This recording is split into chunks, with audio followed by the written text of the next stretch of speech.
Why wouldn't we celebrate every new advance in the tiny devices that now totally dominate our lives? But not everybody is so excited, particularly those who know a lot about it. Jean Twenge is a psychology professor at San Diego State University. In a recent, widely read piece in The Atlantic, she argued that smartphones have created a mental health crisis for young Americans and devastated an entire generation. Her new book is called iGen, Why Today's Super-Connected Kids Are Growing Up Less Rebellious, More Tolerant, Less Happy, and Completely Unprepared for Adulthood, all of which rings true if you've been around kids recently.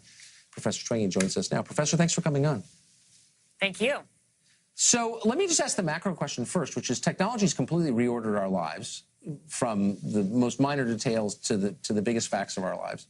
And yet there's been almost no publicly available serious research on the effects of this technology on people. Why is it left to you to write this piece?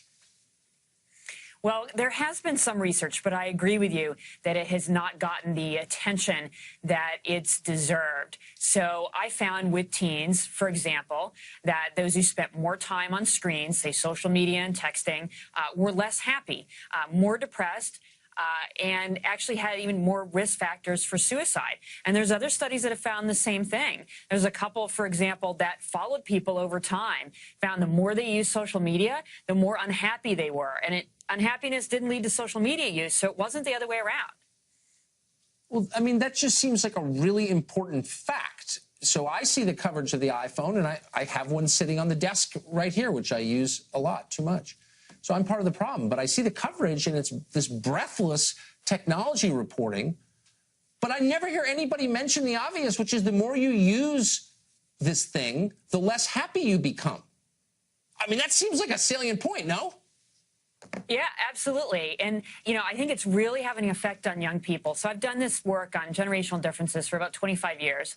And around 2012, I started to see some really striking patterns in these very large national surveys that are done of teens. Their mental health started to really deteriorate right around that time. And 2012 is, of course, exactly when the percentage of Americans who owned a smartphone crossed 50%. And that's when teens' depression started to increase, suicide rates started to increase. They said they were more lonely, and it really has had an enormous impact on their lives. It's remarkable. So the upside is, and you often hear this from parents, it's easier to communicate with your children. Smartphones have allowed Uber to flower, and that has reduced the amount of drunk driving that goes on. I think that's all real. The downsides, though, you say, include social isolation. What does that mean? It seems like kids are always talking to each other on the phone, but they're isolated? Right. So they're talking to each other on the phone a lot. So lots and lots of electronic communication, about 6 to 8 hours a day on phones and screens for the average teen. But that's a lot of time. And so that has crowded out the time that teens used to do other things. So, for example, just hanging out with their friends or going to parties or going to the mall or driving around in a car, anything that teens do face-to-face, that in-person social interaction, these iGen teens do it less than teens just 5 years ago or 10 years ago. So they're not hanging out with their friends as much in person, which we know is good for mental health, and instead they're communicating via screens.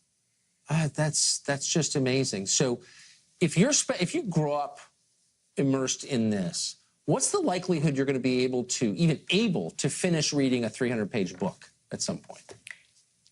Pretty low. And sure enough, again, in these big surveys, that's exactly what you see.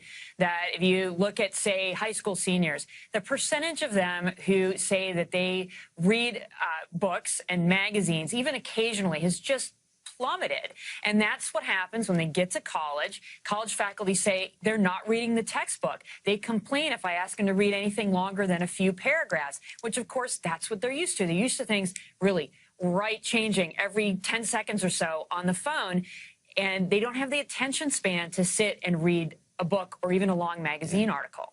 Which has massive implications for our democracy. And again, when was the last time you read an even faintly critical piece about Apple? You know what I mean? They should be treated like Philip Morris, in my view. Professor, thank you for the important work that you're doing, popularizing the truth and saying things that nobody else is saying. I appreciate it. Thank you so much.